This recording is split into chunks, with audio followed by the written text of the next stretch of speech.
Welcome everyone. আজ আমরা কথা বলবো রিপোর্ট রাইটিং নিয়ে।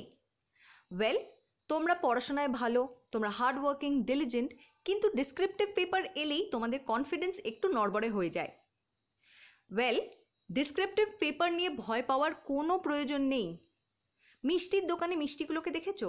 কি সুন্দর, প্রত্যেকটা সেম শেপে, সেম সাইজে বেরিয়ে আসে, কারণ তারা একটা মোল্ড ফলো করছে। ঠিক তেমন রাইটিংয়ের ক্ষেত্রে তুমি যদি একটা গাইডলাইন ফলো করো, একটা স্কেলেটন ফলো করো, তাহলে কিন্তু দেখবে প্রত্যেকবার লেখাটা সুন্দর হচ্ছে। খুব সিম্পল কয়েকটা জিনিস মাথায় রাখতে হবে এবং সেটা নিয়েই আগে ডিসকাশন করব, তারপরে একটা স্যাম্পল রিপোর্ট তোমাদের দেব। যে রিপোর্টটা আমি দিয়েছি সেটা just to make you understand কীভাবে লেখা উচিত। হুবহু টুকবে না, নিজের কিছু ইনপুট দেবে। অলরাইট, তাহলে সবার আগে বলি রিপোর্ট রাইটিংটা কি। আজকাল আমরা যেটা টিভিতে দেখি বা নিউজ পেপারেও পড়ি সেটা কিন্তু প্রপাগান্ডা জার্নালিজম। সেটা এক্সামের ক্ষেত্রে একেবারেই ঠিক নয়। তাহলে what is propaganda journalism? Reporter হিসেবে তোমার কাজ কি সেটা আগে তোমাকে বুঝতে হবে। রিপোর্টার কথাটা আসছে রিপোর্ট থেকে। রিপোর্ট মানে যা ঘটে গেছে সেটাকে জানানো, দ্যাটস ইট। ওপিনিয়ন দেওয়া নয়। সো তোমার কাজ অ্যাজ এ রিপোর্টার হচ্ছে যেই ঘটনাটা ঘটেছে সেটার প্রত্যেকটা ডিটেলস মানুষের কাছে পৌঁছে দেওয়া। কারণ মানুষ তো সেই মুহূর্তে সেখানে ছিল না, সে কি করে জানবে? সে তোমার থ্রু দিয়ে জানবে, কিন্তু তুমি কোনো ওপিনিয়ন দিতে যাবে না। অলরাইট, ওপিনিয়ন তৈরি হয় সকালবেলা চায়ের সাথে পাড়ার দোকানে, সেখানে ওপিনিয়ন তৈরি হয়। তোমার কাজ হচ্ছে শুধুমাত্র ফ্যাক্টটা তুলে দেওয়া। তাই জন্য আজকালকার যে জার্নালিজমগুলো আমরা দেখি টিভিতে বা লেখাতে, সবগুলো নয় কিন্তু বহু ক্ষেত্রে দেখে থাকি, সেটা কিন্তু প্রপাগ্যান্ডা জার্নালিজম। সেটা তোমার লেখায় ছাপ না থাকে। অলরাইট, এরপর আসি সেন্টেন্সেস। তোমাদের অনেকেই ভয় লাগে যে ম্যাম আমরা ফ্লারি ল্যাঙ্গুয়েজ ইউজ করতে পারি না। কোনো প্রয়োজন নেই তো। একটা ঘটনা যেটা ঘটেছে, কিছু ফ্যাক্ট যেটা তোমাদেরকে পৌঁছে দিতে হবে মানুষের কাছে, সেখানে তো ফ্লারি ল্যাঙ্গুয়েজের প্রয়োজন নেই। সিম্পল ল্যাঙ্গুয়েজে লেখো।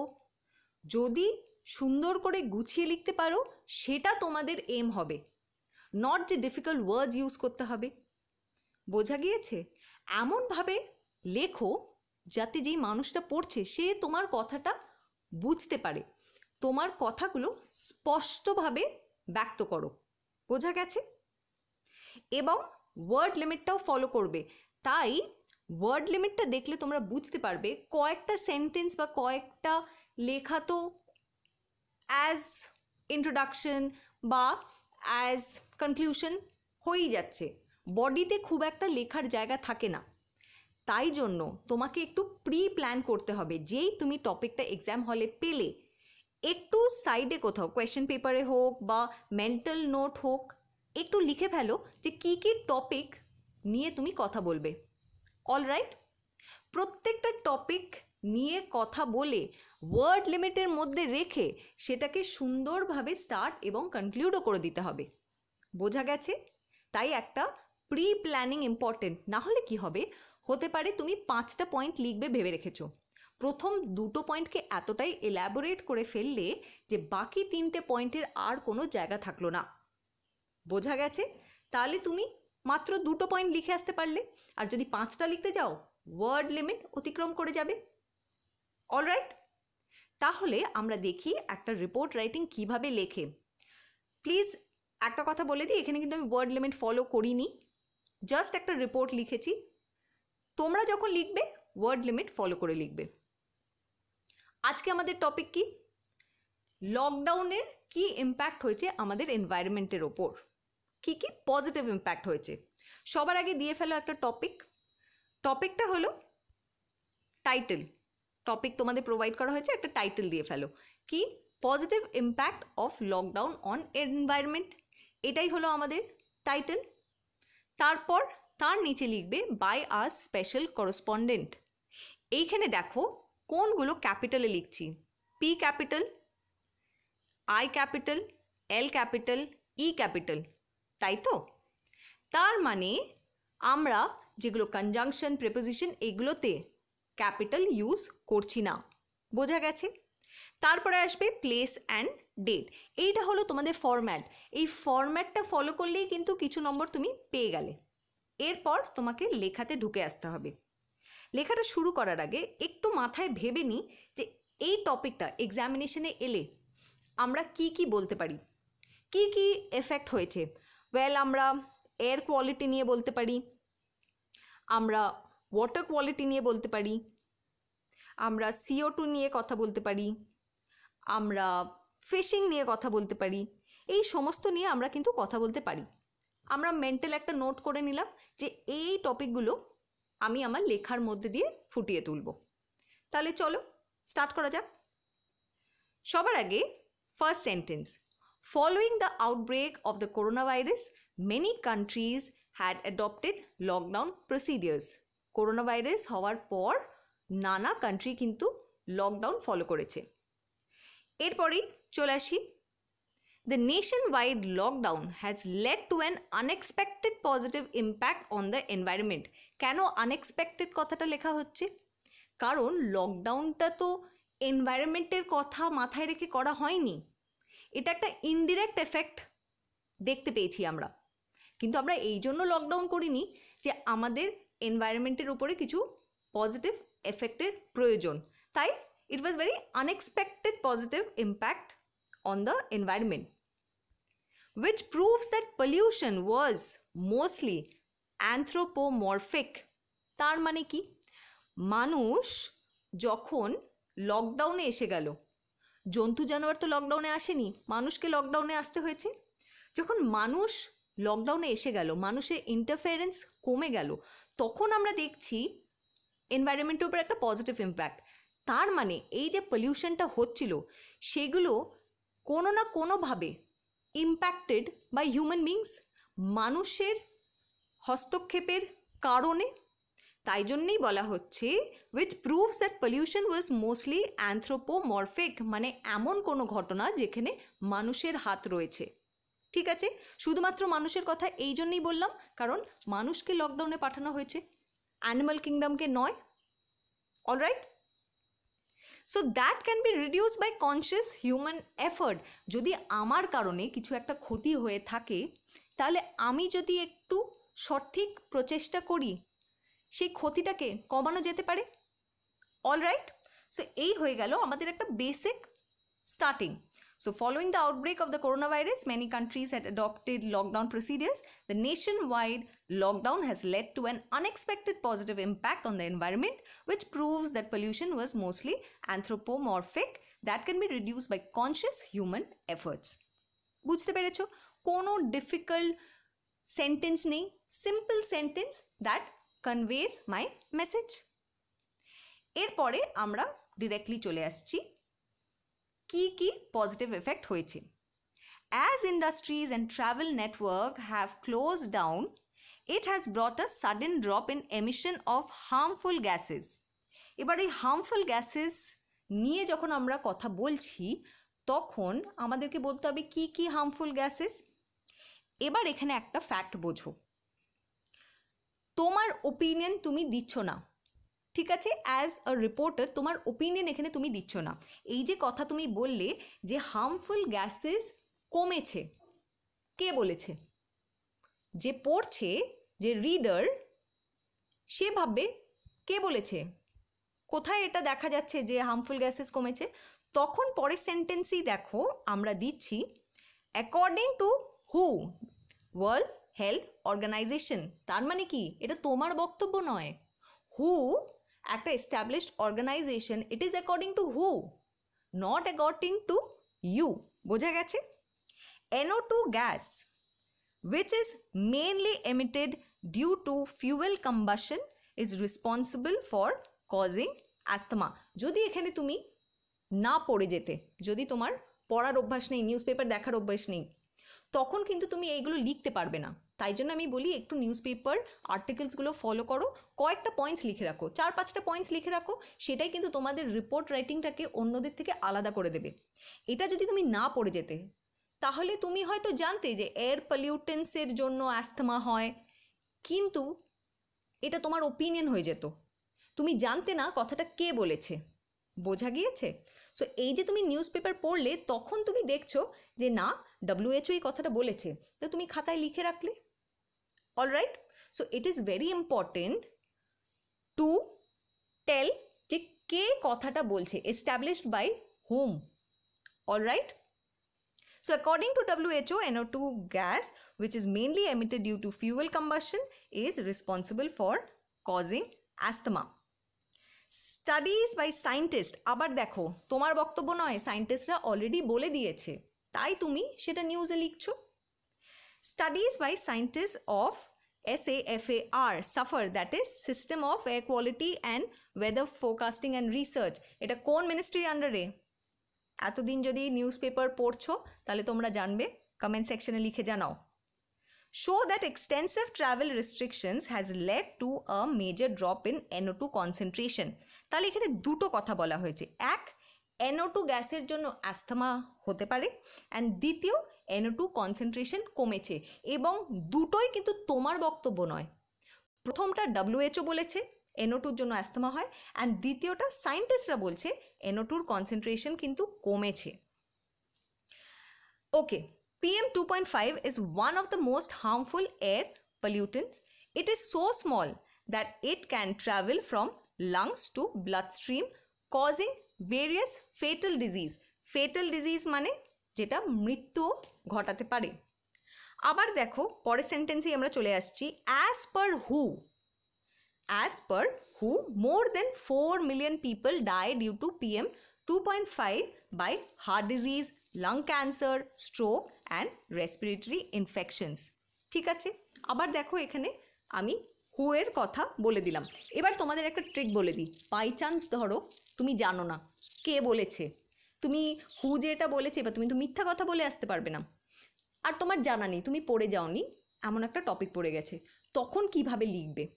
তখন তোমরা লিখবে according to experts, according to scientist, ঠিক আছে, according to a recent poll, এইভাবে অ্যানোনিমাস লিখবে। বেটার সবসময় অথেন্টিক কোনো একটা লাইন দেওয়া, যদি সেটা না দিতে পারো, অথেন্টিক সোর্স না দিতে পারো, তাহলে কিভাবে লিখবে তোমরা? অ্যাকর্ডিং টু এক্সপার্টস বা সায়েন্টিস্ট বা কোনো রিসেন্ট পোল হয়েছে, এইভাবে তুমি লিখতে পারো। যখন তোমরা শুনবে, নিউজও শুনবে, দেখবে ওখানে বলা হয় কিন্তু অ্যাকর্ডিং টু সোর্সেস, এই কথাটা ভীষণ বলা হয়। তার মানে কি বোঝাচ্ছে? রিপোর্টারের এটা পয়েন্ট অফ ভিউ নয়। ওকে, এই দেখো এখানটাতেই চলে এলো, studies show that PM 2.5 has also depleted by a significant level. ঠিক আছে, যদি আমি কোনো প্রপার সোর্স বলতে পারছি না, সেখানে আমি স্টাডিজ শো লিখছি। অলরাইট, নেক্সট চলে আসি, আবার এই সেন্টেন্সে দেখো অ্যাকর্ডিং টু এক্সপার্টস, বোঝা যাচ্ছে কিভাবে তুমি সেন্টেন্সগুলোকে থ্রো করছো। According to studies, according to experts বোঝানোর জন্য যে প্রত্যেকটা এস্টাবলিশড ফ্যাক্টস, এবং এই ফ্যাক্টসগুলো শুধুমাত্র তুমি মানুষের সামনে তুলে ধরছো, তোমার ওপিনিয়ন তুলে ধরছো না। ওপিনিয়নটা কোথায় দেবে? যখন এডিটোরিয়াল লেটার চাওয়া হচ্ছে। According to experts, lockdown could trigger the biggest fall in carbon emission since World War II. Drop in pollution and clearer skies made it possible to view the Himalayas from Jalandhar, even if the mountains are nearly 200 kilometers away. ঠিক আছে, কিছুদিন আগে তোমরা নিশ্চয়ই শুনেছ যে Himalayan mountains দেখা যাচ্ছিল জালন্ধর থেকে, ঠিক আছে, সেটাই এখানে তুলে ধরা হয়েছে। এরপর আমরা চলে আসব ওয়াটার পলিউশনে। এতক্ষণ তো আমরা এয়ার পলিউশন নিয়ে ডিসকাশন করেছি, সেই এয়ার পলিউশনকেও আবার ব্রেক করে ফেলেছি। অলরাইট, এবার আমরা আসি ওয়াটার পলিউশন নিয়ে।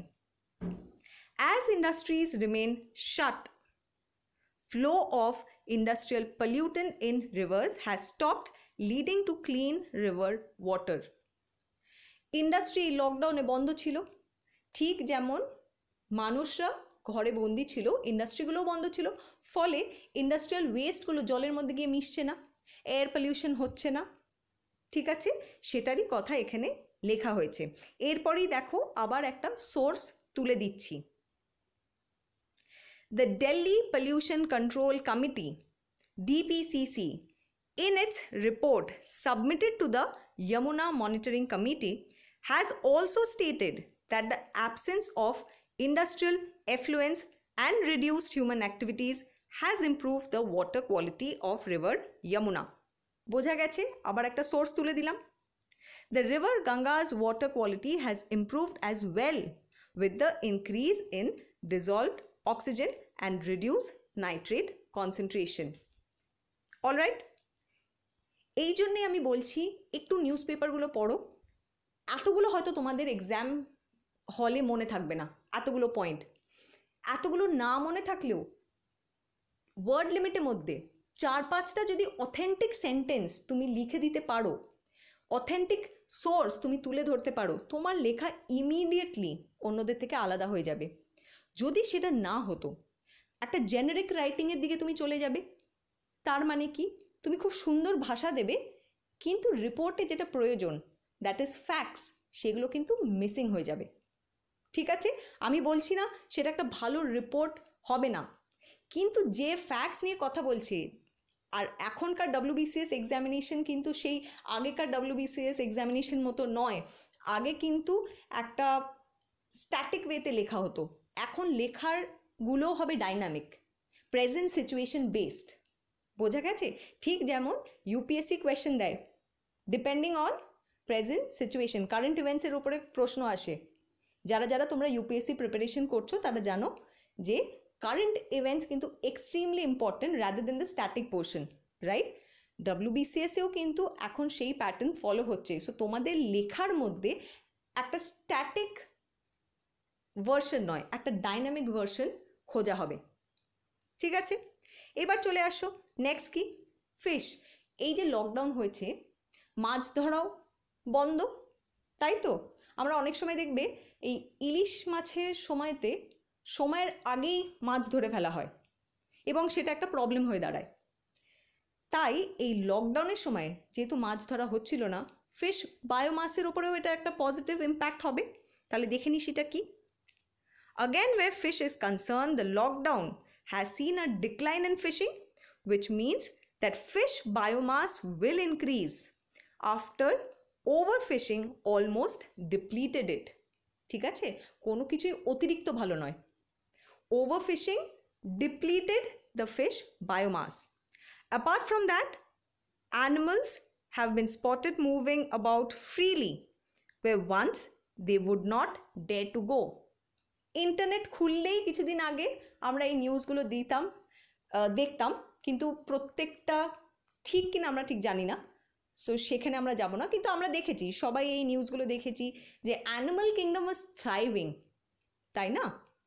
যেখানে মানুষ বাড়ির মধ্যে বন্দি ছিল, আমরা মোটামুটি জুয়ের মধ্যে বন্দি ছিলাম, এবং অ্যানিমাল কিংডম ওয়াজ থ্রাইভিং, দেখেও ভীষণ ভালো লেগেছে। যাই হোক, even sea turtles have been spotted returning to areas they once avoided to lay their eggs, all due to the lack of human interference. বোঝা গেছে, মানুষের হস্তক্ষেপ যেখানে নেই তখন আমাদের পৃথিবীটা কত সুন্দর হয়ে উঠেছিল, তাই তো? এরপরে ছোট্ট করে শেষ করে দেব।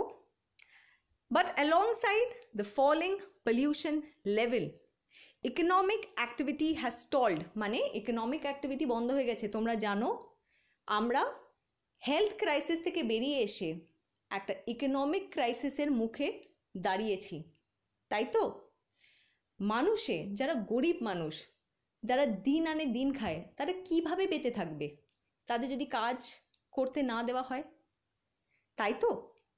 So economic activity has stalled and stock markets have tumbled. A global pandemic that is claiming people's lives certainly should not be seen as a way of bringing about environmental change either. এর একটা ছোট্ট example দিই। তুমি পড়াশোনা করছো না, as a teacher বা তোমার মা বাবা তোমাকে বকতে পারেন, দরকার হলে একটু কঠোরভাবেও বকতে পারেন, কিন্তু ড্রাস্টিক কোনো স্টেপ নেওয়া কি ঠিক হবে? তুমি পড়ছো না, বইপত্র একেবারে নিয়ে নেওয়া হলো, বাড়ি থেকে একেবারে তাড়িয়ে দেওয়া হলো, বা এক্সট্রিম কিছু একটা, সেটা তো ঠিক নয়। নিশ্চয়ই তার ইন্টেনশন ভালো হতে পারে, কিন্তু কোন পাথটা আমরা ফলো করছি সেটাও ইম্পর্টেন্ট।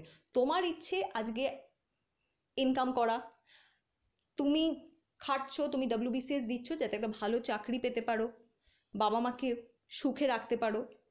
এবার তোমার মনে হলো এত কিছু তো প্রয়োজনে নেই, আমি একটা ব্যাংক রবারি করে ফেলবো, সেটা কি ঠিক? So goal is fine, but মিনসটাও ইম্পর্টেন্ট।